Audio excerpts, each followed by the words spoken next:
हाँ Yes, जी, sir. पहले मुझे फर्स्ट 5 क्वेश्चन बोलो, तुम्हें किस क्वेश्चन में डाउट है? फर्स्ट 5। No doubt. फर्स्ट 5 में कोई डाउट नहीं, किसी को देख लो एक बार। No sir. ओके, 6 to 10 में बोलो, 6 to 10। Sir sixth. Okay, sixth. और 7th। और सेवंथ करवाता है। 6 के बाद 7th और सर एट। 8th और 8th। बस। बस। Okay, 11 to 15। 11 to सर 15 10 की ना एक बार बोल बता देना ठीक है। वर्डिंग्स और 10th क्वेश्चन की। Okay, 11 to 15। बस 11 15। to 15 है कोई डाउट? 15 हाँ 15 है। 15 ओके। और कोई डाउट? और कोई डाउट? 16 to 20। नो भैया।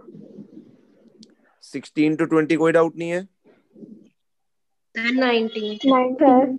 एक 20। 19th 19th और 20 में 20 और 21 to 25। नो नहीं है, कोई भी 20 नहीं है।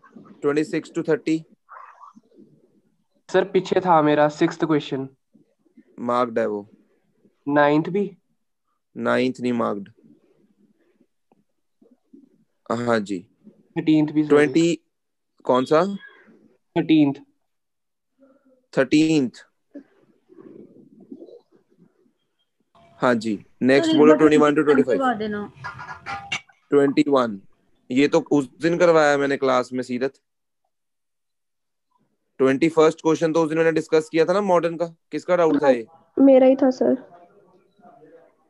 तो मेरे को करने टाइम ना एक बार नहीं आया, कैसे करने, एक बार करवा देना। 21 to 25 नहीं कोई है। और doubt? No doubt. 26 to 30 27। 31 to 35 हाँ बोलो बोलो बोलो एंजल। 26। और कोई 30 तक? 29। और 31 to 30 to 40 में बोलो डाउट्स। 30 to 41 30 to 41 31 और 32। 31 और 32 और 32। 32 तो अब करना ही नहीं है, आई वाला है ना ये। और हाँ बोलो जी। चलो, तुम पहले अपने बोलो डाउट। 39। कौन सा? 30 39। 39 और बोलो। बस सर 3। बस और कोई डाउट है देख लो किसी का। नहीं सर। चलो जी, पहले क्वेश्चन नंबर 6 करते हैं। हमें क्वेश्चन नंबर 6 में क्या बोल रहा है? How many ml of 0.1 molar HCl are required to react completely with 1 gram mixture of Na2CO3 and NaHCO3। मेरे पास एक मिक्सचर है। किसका मिक्सचर है? Na2CO3 और NaHCO3 का मिक्सचर है। ठीक है, टोटल मिक्सचर 1 ग्राम है।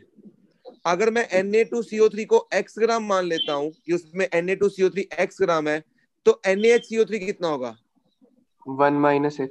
1 - x ग्राम। अब इसकी पूरे मिक्सचर की रिएक्शन HCl से हो रही है। जब Na2CO3 HCl से रिएक्ट करेगा, कोई भी सोडियम का कोई भी मेटल कार्बोनेट जब एसिड से रिएक्ट करता है तो क्या देता है? Salt plus water plus CO2। Balance करो इसको फटाफट से।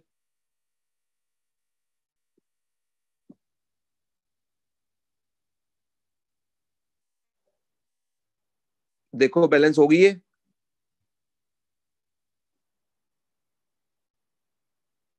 देखो चेक करो, होगी बैलेंस ये? हाँ जी सर होगी। अच्छा, तो ये रिएक्शन होगी Na2CO3 की। अब अगर NaHCO3 HCl से रिएक्ट करेगा तो कोई भी मेटल बाइकार्बोनेट जब एसिड से रिएक्ट करता है तब भी क्या देता है? Salt plus water plus CO2। Check करो ये बैलेंस्ड है ऑलरेडी, देख लो एक बार। Yes sir. ये ऑलरेडी बैलेंस्ड है। अब मेरे पास इसका x ग्राम था और इसका 1 माइनस एक्स ग्राम था। इतनी चीज क्लियर है सबको? Yes sir. हाँ जी, इतनी चीज क्लियर है सबको? हाँ Yes. जी सर। तो Na2CO3 के जो मोल्स हैं, अगर Na2CO3 के मोल्स निकालने, मास है, तो x अपॉन मोलर मास आ जाएगा उसका, given mass upon molar mass. हाँ जी। What will be the molar mass of Na2CO3? 46 plus 12 plus 48, करो कितना आ रहा है?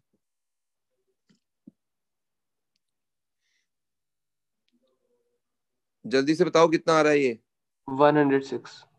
तो x अपॉन 106 आ गए मोल्स Na2CO3 के, और NaHCO3 के आगे 1 माइनस एक्स अपॉन, करो 23 सर 84 84।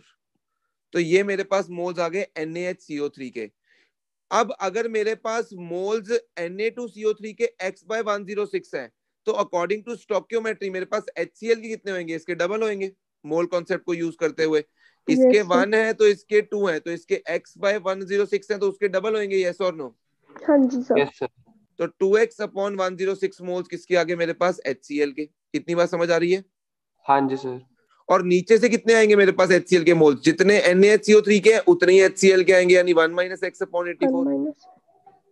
यानी HCl के टोटल मोल्स मेरे पास कितने आ जाएंगे? 2x upon 106 plus 1 minus X upon 84। इतनी बात समझ आ रही है?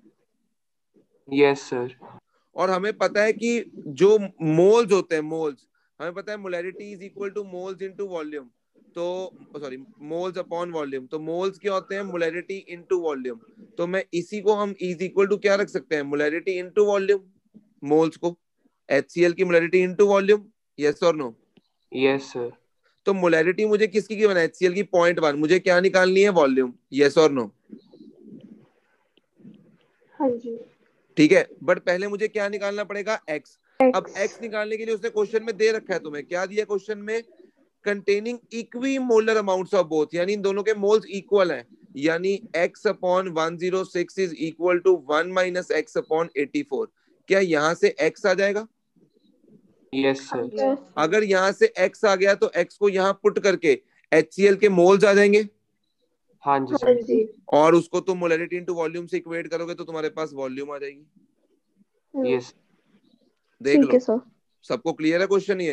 हाँ हाँ जी. जी। हाँ जी।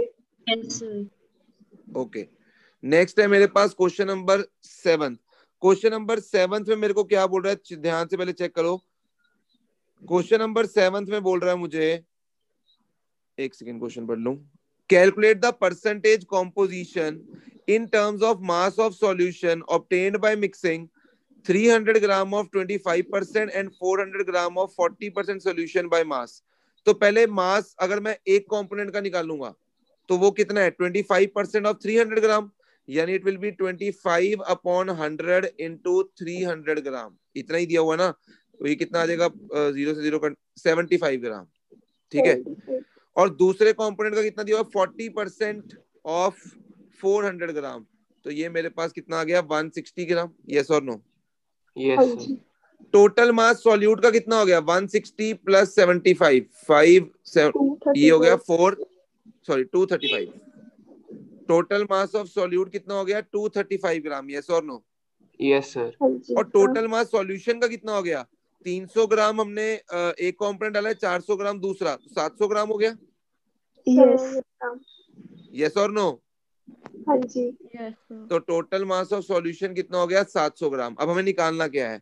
Percentage composition in terms of mass of solution obtained. तो हम परसेंटेज अगर सॉल्यूट की निकालेंगे फाइनल सॉल्यूशन में, तो it will B 235 upon 700 into 100। ठीक है, और यहाँ से सॉल्यूट की आ जाएगी परसेंटेज, तो उसके में से मतलब 100 में से माइनस कर देंगे तो सॉल्वेंट की आ जाएगी, यस और नो? Yes, sir. क्लियर है? हाँ जी सर. भैया यस सर। हाँ जी, हाँ जी, बोलो। जो ये 300 ग्राम ऑफ 25% और हाँ, हाँ। 400 ग्राम ऑफ 40% है, ये न्यू सोल्यूशन के लिए सॉल्यूट है ना? हाँ, ये न्यू सॉल्यूशन में सॉल्यूट की अमाउंट है। ठीक है, ठीक है। हाँ जी, क्वेश्चन नंबर 7 के बाद है क्वेश्चन नंबर 8। किसका डाउट है क्वेश्चन नंबर 8? किसका डाउट है भाई? मैं उसको नाम लेके बताऊं? मेरा सर तो एंजल। बोलो ना एंजल, एक बार में नहीं समझ आती है बात मैं जो बोल रहा हूँ। अरे सर An वो mic anti-freeze solution is prepared from 222.6 gram of ethylene glycol and 200 gram of water. Calculate the molality of the solution if density is this, and then what shall be the molality? Molality का जो formula होता है, it is number of moles of solute upon mass of solvent in kgs. हमें given mass भी solute का दिया हुआ है एंजल, ये रहा गिवन मास सॉल्यूट का, और हमें उसका मॉलिक्यूलर फॉर्मूला भी पता है, तो हम मोलर मास भी निकाल सकते हैं, यानी मोल्स ऑफ सॉल्यूट आ जाएंगे। मास ऑफ सॉल्वेंट भी दे रखा है क्वेश्चन के अंदर 200 ग्राम, बस उसको केजी में कन्वर्ट करने के लिए तुम्हें फॉर्मूले में इनटू 1000 करना पड़ेगा, तो होगी मोलैरिटी, आ गई क्वेश्चन में। अब मुझे निकालनी है मोलैरिटी। मोलैरिटी का फॉर्मूला होता है number of moles of solute, जो कि मेरे को पहले से ही पता है, upon volume of solution in litres. तो नंबर ऑफ मोल्स तो मुझे पता ही है सॉल्यूट के, अब वॉल्यूम निकालनी है। मुझे डेंसिटी दे रखी है सॉल्यूशन की, तो डेंसिटी सॉल्यूशन की क्या आएगी? मास of solution upon volume of solution. अब मुझे सॉल्यूट का मास पता है 222.6, मुझे सॉल्वेंट का भी पता है, तो इन दोनों को जोड़कर मेरे पास मास ऑफ सॉल्यूशन आ जाएगा। हाँ जी सर। तो डेंसिटी से मेरे पास वॉल्यूम ऑफ सॉल्यूशन आ जाएगी, ठीक है सर। बट वो ml में आएगी, मुझे लीटर्स में रखनी है, यहाँ पर मेरे पास मोलैरिटी भी आ जाएगी। ठीक है सर। देख लो भाई, सबको क्लियर है? हाँ जी सर। क्वेश्चन नंबर 9th में क्या है? A sample of drinking water was found to be severely contaminated with chloroform supposed to be carcinogenic, cancer causing. The level of contamination was 15 ppm by mass. Express this in percentage by mass. Determine the molality of chloroform in the water sample. तो percentage by mass में करने के लिए 15 parts पर million का मतलब है 15 ग्राम, उसका 10⁶ ग्राम सॉल्यूशन के अंदर है। 15 पार्ट्स पर मिलियन का मतलब है 15 ग्राम, उसका 10⁶, यानी 1 मिलियन में 10⁶ ग्राम सॉल्यूशन में है। तो परसेंटेज बाय मास निकालने के लिए 15 अपॉन 10⁶ इंटू 100 करना है, बस परसेंटेज ही निकालनी है। तो यहाँ से तुम्हारी क्या आ जाएगी? फर्स्ट पार्ट में परसेंटेज आ जाएगी, percentage by mass. Okay sir. अब क्वेश्चन में क्या कह रहा है? देखो, determine the molality of chloroform. Chloroform की मोलैलिटी निकालने के लिए ऊपर मोल चाहिए सॉल्यूट के, सिद्धार्थ। हाँ जी सर। मैंने बोला 15 ग्राम क्लोरोफॉर्म 10⁶ ग्राम सॉल्यूशन में है, तो देख तेरे पास सॉल्यूट का मास 15 ग्राम आ गया। Yes sir. और तेरे पास क्लोरोफॉर्म का फॉर्मूला भी है, तो मॉलिक्यूलर फॉर्मूला से उसका मोलर मास भी आ जाएगा, तो मोल्स आ जाएंगे उसके। हाँ जी सर। और तेरे पास सॉल्यूशन का मास जो है 10⁶ ग्राम है।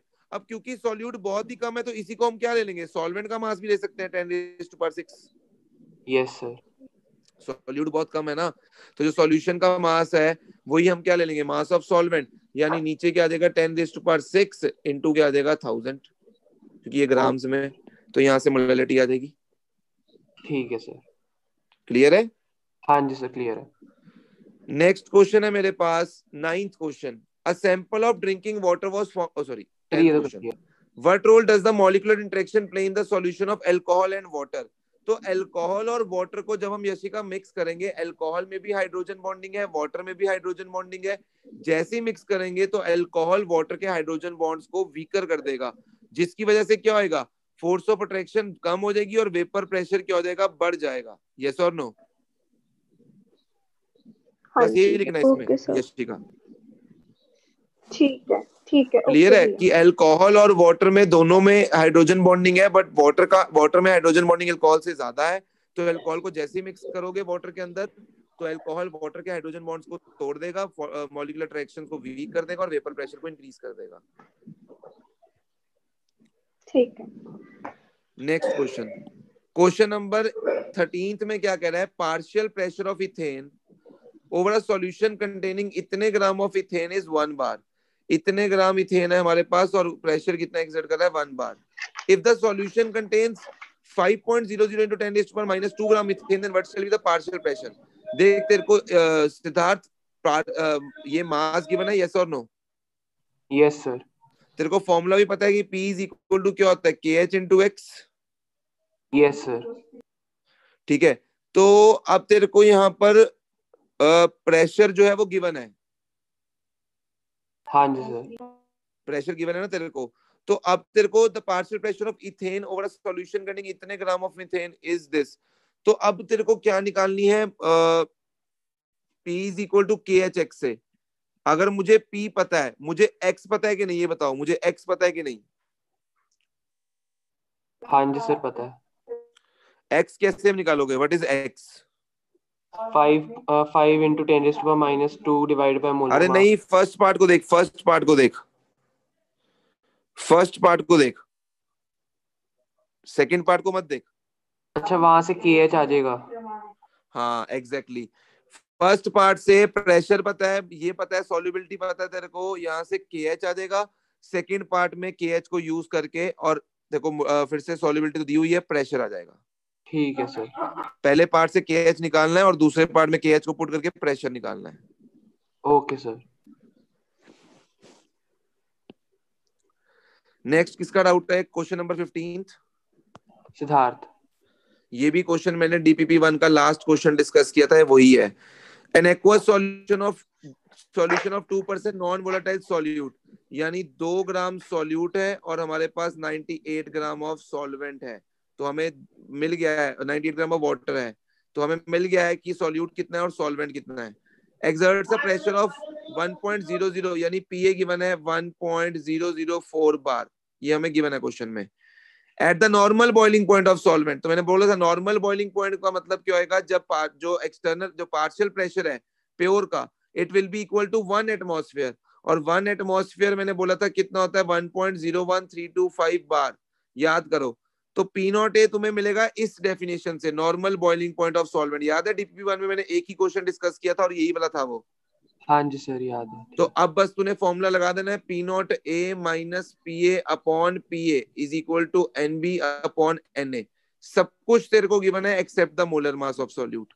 बस यहाँ पर P0A कैसे आएगा वो तेरे को मे भी नहीं पता लग रहा है। P0A नॉर्मल बॉइलिंग पॉइंट दिया है, तो जो नॉर्मल बॉइलिंग पॉइंट का मतलब ही क्या होता है कि वो प्रेशर जहां पर, वो टेम्परेचर जहां पर जो वेपर प्रेशर है वो 1 ATM के बराबर हो जाए। Okay sir. हाँ जी, क्वेश्चन नंबर 19 किसका डाउट है? सर एक बार 16th भी करा दोगे? यशिका। 16th में क्या कह रहा है? Heptane and octane from ideal solution, vapour pressure of 2 liquid components, दोनों के लिक्विड कंपोनेंट से वेपर प्रेशर दिए हुए हैं। What will be the vapour pressure of mixture of, कुछ भी नहीं है, P0A P0 भी तेरे को गिवन है, हेप्टेन और ऑक्टेन तेरे को गिवन है, तेरे को PS निकालना है। सिंपल, P0A X से कर दियो और P0 भी X भी कर दियो। तेरे को P0A P0 भी गिवन है, X से और X भी तेरे को अमाउंट गिवन है दोनों सॉल्यूट्स की। ठीक है सर। ठीक है ना, हेप्टेन की मोल फ्रैक्शन आ जाएगी और 1 में से माइनस करके ऑक्टेन की भी आ जाएगी। देखो दोनों की मासेस गिवन है, गिवन मासेस। Okay sir. हाँ जी, 19th क्वेश्चन किसका डाउट है? यशिका। मेरा। यशिका क्वेश्चन में कह रहा है a solution containing 30 gram of non-volatile solute in 90 gram of water has a vapor pressure of 2.8 kilopascal। ठीक है, यानी अगर मैं एक इक्वेशन बना लूं यहाँ से, तो मेरे पास एक इक्वेशन बनेगी P0A minus 2.8 upon P0A is equal to mole fraction of solute होता है यशिका। हाँ जी।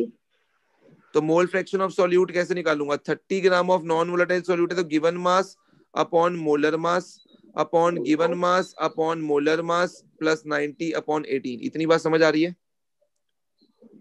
हाँ जी। यशिका, यहाँ से एक इक्वेशन बन जाएगी तुम्हारे पास जिसमें P0A और मोलर मास होगा।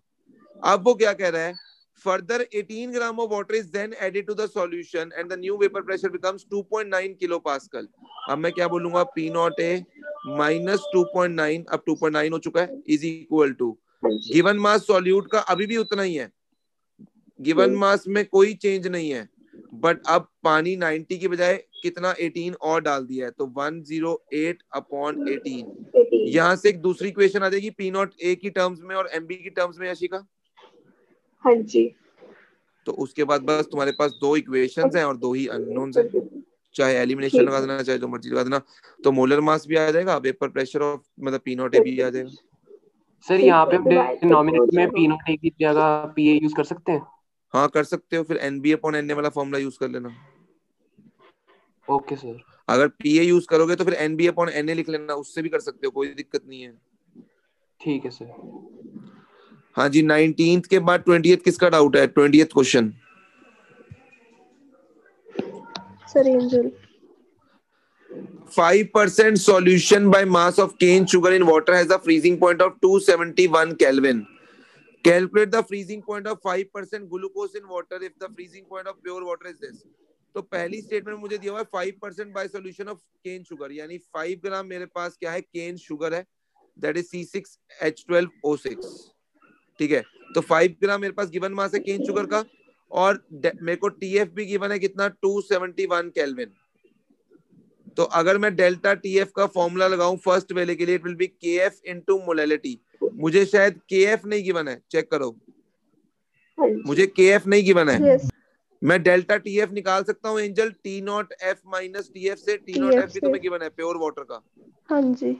तो it will be equal to KF into molality. मैं मोलैलिटी भी निकाल सकता हूँ बिकॉज मेरे पास सॉल्यूट का गिवन मास है, मोलर मास उसका 342 होगा।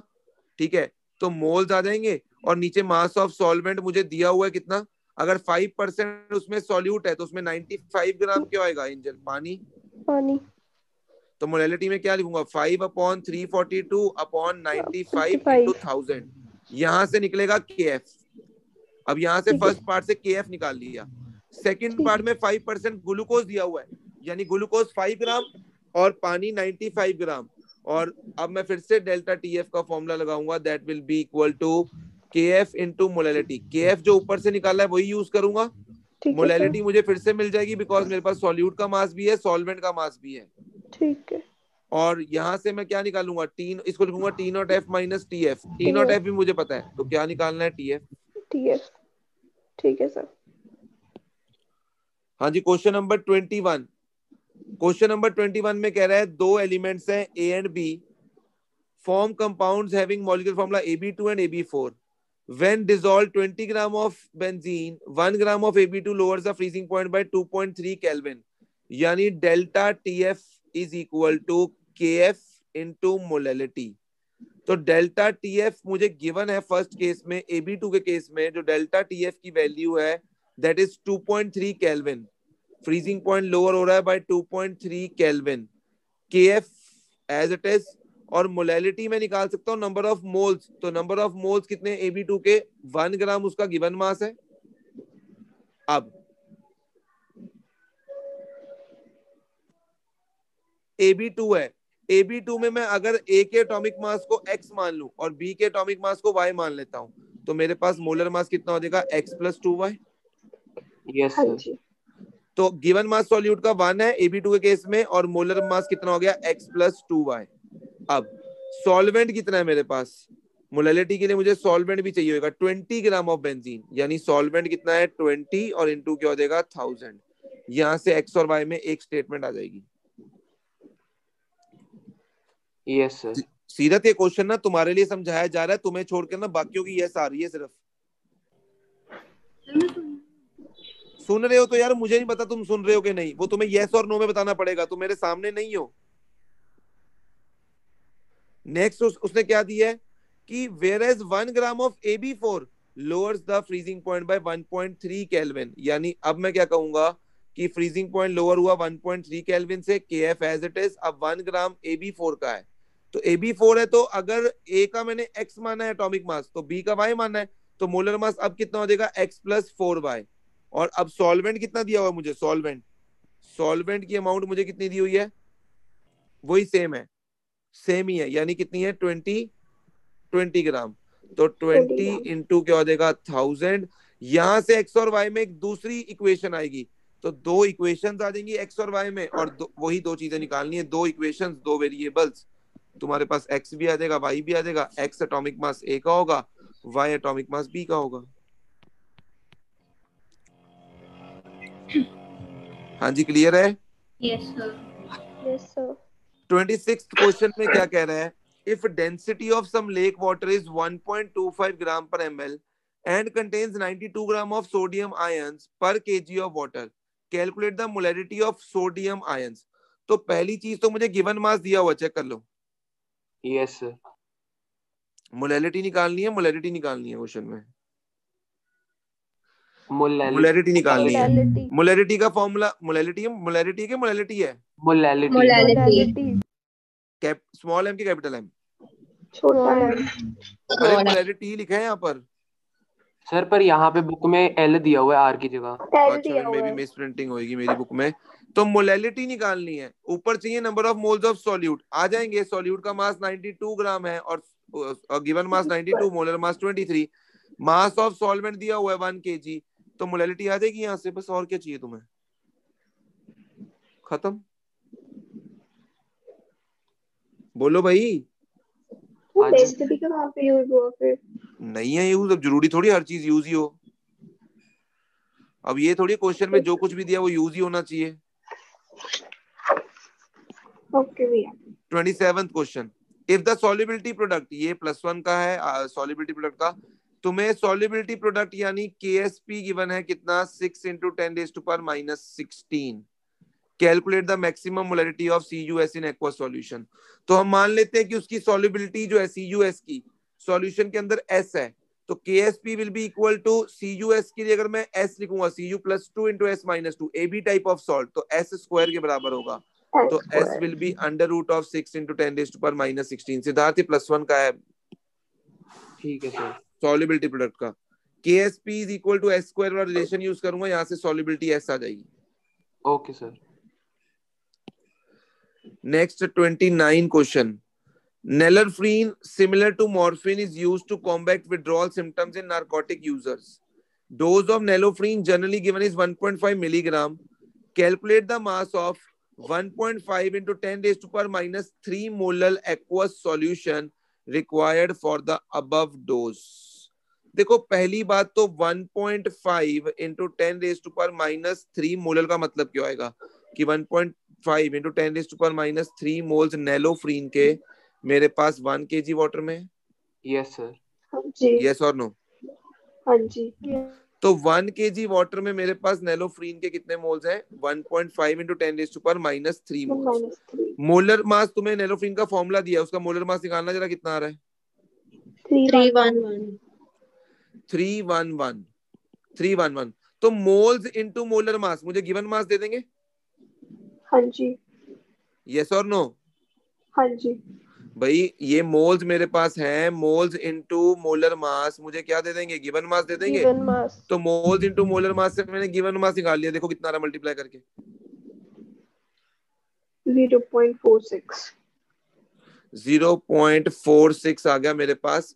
ये मेरे पास क्या आ गया, गिवन मास आ गया नैलोफ्रीन का, जो कि मुझे मोलैलिटी गिवन थी, उससे मैंने गिवन मास निकाल लिया। अब सॉल्यूट का मास आ गया, सॉल्यूशन कितना होएगा, सॉल्यूशन का मास कितना होएगा, 1 kg सॉल्वेंट। डेफिनेशन का मतलब यही था ना कि 1.5 × 10⁻³ mole present in 1000 gram of solvent. Solvent का 1000, सॉल्यूट का 0.467, तो सॉल्यूशन का कितना हो जाएगा, 1000 + 0.467। यस और नो? Yes sir. ठीक है। हाँ जी सर।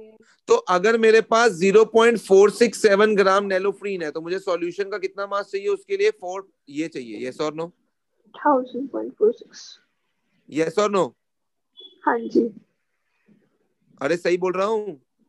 सर ये पार्ट समझ आया कैसे? अरे भाई जब तेरे पास सॉल्यूट का मास इतना आ रहा था, तो उसके लिए सॉल्यूशन का मास इतना नहीं निकाला तूने अभी? हाँ जी निकाला। तो 1 ग्राम के लिए तेरे को सॉल्यूशन का कितना चाहिए होगा, डिवाइडेड बाय 0.467। और तुझे जो सॉल्यूशन बनाना है उसमें तूने जो डाली है उसकी डोज दैट इज 1.5 मिलीग्राम। तो 1.5 × 10⁻³ ग्राम के लिए तुझे सॉल्यूशन का कितना मास चाहिए होगा, 1000.461 अपॉन 0.461 into 1.5 × 10⁻³ ग्राम। ठीक है सर। सही है? हाँ जी हाँ जी। नेक्स्ट 29 के बाद है 31। 31 किसका डाउट है? सिद्धार्थ। मेरा भी। सिद्धार्थ। तो यहाँ पर तो सिंपल ऑर्गेनिक केमिस्ट्री यूज होनी है। Depression in freezing point of water observed was for same amount of acetic acid, trichloroacetic acid and trifluoroacetic acid in freezing the given order. एक एसिडिक एसिड है, एक मेरे पास ट्राइक्लोरोएसिडिक एसिड है, मतलब H की जगह Cl है, एक मेरे पास ट्राइफ्लोरोएसिडिक एसिड है। तो कह रहा है इनका जो क्या दिया हुआ है, इनका freezing point, depression in freezing point जो है इस ऑर्डर में इंक्रीज हो रहा है। हाँ जी, कोई बता सकता है ऐसा क्यों हो रहा है?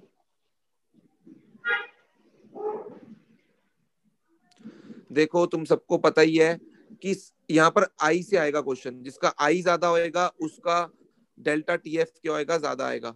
अब तुम्हें पता है कि सबसे ज्यादा आई इसका होने वाला है, बिकॉज फ्लोरीन सबसे ज्यादा इलेक्ट्रोनेगेटिव है, सबसे जल्दी क्या आएगा, यही टूटेगा ना। अगर मान लो मैं एसिडिक स्ट्रेंथ कंपेयर कर रहा होता तो सबसे बढ़िया एसिडिक स्ट्रेंथ इसकी होती, सबसे ज्यादा आयोनाइज ये होता, बिकॉज यहाँ पर फ्लोरीन का माइनस आई लगता है, यस और नो। फ्लोरीन का भी माइनस आई बट फ्लोरीन से कम है, बट हाइड्रोजन का तो कुछ भी नहीं है। हाँ जी सर। तो इसका मतलब सबसे ज्यादा आयोनाइज कौन होएगा, ये होएगा फ्लोरो एसिडिक एसिड। जो सबसे ज्यादा आयोनाइज होएगा, सबसे ज्यादा आयंस बनेंगे, उसके आई की वैल्यू या कह सकते हो उसके आयन ज्यादा बनेंगे। तो अगर कॉलिगेटिव प्रॉपर्टी की बात करो तो वो नंबर ऑफ पार्टिकल्स पे डिपेंड करती है। तो अगर नंबर ऑफ पार्टिकल्स बढ़ेंगे तो डेल्टा टीएफ भी बढ़ेगा, यानी डिप्रेशन इंक्रीजिंग पॉइंट भी बढ़ेगा, यस और नो। Yes sir. ठीक है। तो बस ऑर्गेनिक से बेस्ड था ये क्वेश्चन थोड़ा सा। नेक्स्ट 30 सेकंड तो करना ही है बिकॉज ये आई पे बेस्ड है, तो आई वाला पार्ट तो कट ही चुका है अब तुम्हारे उसमें से, ठीक है। Yes sir. Next 39th question. 39th में देखो क्या करना है तुम्हें। The air is the mixture of number of gases, the major components are oxygen, nitrogen with an approximate proportion of 20% is to 79% by volume। Oxygen और nitrogen की दी हुई है। The water is in equilibrium with air at a pressure of 10 atm at 298 Kelvin। If Henry's law constant for oxygen and nitrogen are given, calculate the composition of these gases in water। मेरी बात सुनना, पहले सबसे पहले क्या तुम partial pressure निकाल सकते हो यहाँ पर दोनों के। पार्शियल प्रेशर ऑफ O2 कैसे निकालोगे, तुम्हें 20% दिया हुआ है, मतलब एटमॉस्फेरिक प्रेशर कितना है 10 atm, उसका 20% कौन कवर कर रहा है, ऑक्सीजन। तो ऑक्सीजन का प्रेशर कितना हो जाएगा 20/100 इंटू 10। Yes sir. अच्छा 79% कौन कवर कर रहा है, नाइट्रोजन। तो 79/100 इंटू 10 यहाँ से नाइट्रोजन का आ जाएगा पार्शियल प्रेशर। सर पर हम जो एयर का प्रेशर 1 atm नहीं कंसिडर करते होते। अरे यहाँ पर हमें जो टोटल दिया है हमने वो लेना है, हमें जो दिया है हमने उसी अकॉर्डिंग चलना है। हमें चॉइस अगर पूछा जाए तो प्रेशर हम एटमॉस्फेयर का 1 atm लेंगे, बट अभी हमें क्या दिया हुआ है कि हमें जो एयर दी हुई है that is under pressure of 10 atm। Clear है, तो जो क्वेश्चन में दिया है उसके अकॉर्डिंग हमें करना पड़ेगा। तो यहाँ से कितना आ गया 2 atm आ गया O2 का, और यहाँ से 7.9 atm किसका आ गया N2 का। सही बोल रहा हूँ, यस सर। हाँ जी। ठीक है।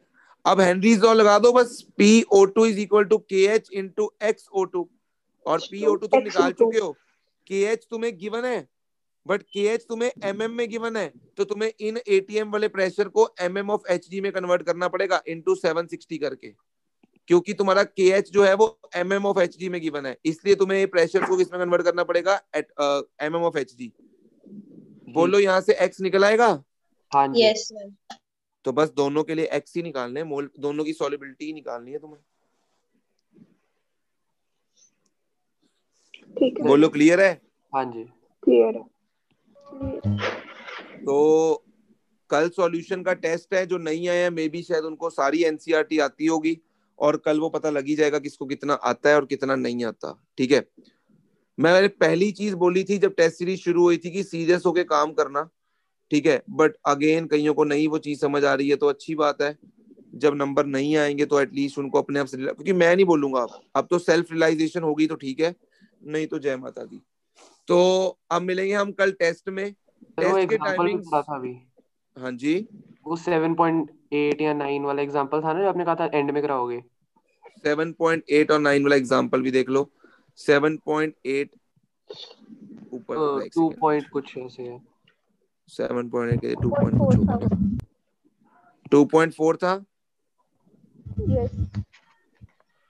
हाँ जी, कह रहा है if N2 gases bubble through water at 293, how many millimoles of N2 gas would dissolved in 1 liter of water। तुझे पार्शियल प्रेशर दिया हुआ है N2 का, और देखो हेनरीज लॉ कांस्टेंट दिया हुआ है। क्या तू पहले P is equal to KHX से मोल फ्रैक्शन निकाल देगा? निकाल लूंगा सर। मोल फ्रैक्शन नाइट्रोजन की जैसी आएगी, mole fraction of nitrogen will be equal to number of moles of nitrogen ऊपर, और नीचे number of moles of nitrogen plus number of moles of water. और मैंने क्या बताया हुआ है कि 1 लीटर पानी के अंदर पानी के मोल्स हमेशा कांस्टेंट रहते हैं, दैट इज 55.5। यस और नो? Yes sir. तो बस तेरे पास पानी के मोल्स हैं, मोल फ्रैक्शन है, वहां से मोल्स निकाल दे, नाइट्रोजन के मोल्स निकाल देगा तो मिली मोल्स के लिए 1000 से मल्टीप्लाई कर दियो। ठीक है सर। ठीक है, हाँ जी। तो टेस्ट के टाइमिंग्स कल सुबह ही रख ले फिर। बोलो भाई। Yes sir. हाँ जी सर। 12 बजे रख ले, 12 बजे इज कन्वीनियंट, हाँ जी। यस। क्योंकि फिर रात को 8 बजे तो नहीं आओगे ना तुम टेस्ट देने, तुम्हारी क्लास का टाइम तो 8 बजे है। ठीक है, कल 12 बजे टेस्ट होगा सॉल्यूशन चैप्टर का। Okay sir. 40 मार्क्स के टेस्ट होंगे सिंगल सिंगल चैप्टर्स के। सर 11 बजे रख लो। 11 बजे रख लो, मुझे क्या है। 11 ठीक है। चलो मैं बता दूंगा एक बार, 12 के 11। हाँ जी बोलो युवांशु। सर हमारा टेस्ट अब 15 को होना है कि 17 को होना? तुम्हारा 17 को होगा, 15 को संडे है तो 17 को होगा तुम्हारा। Okay sir. नहीं 16 को, सॉरी 16 को होगा, 16 को। Okay sir.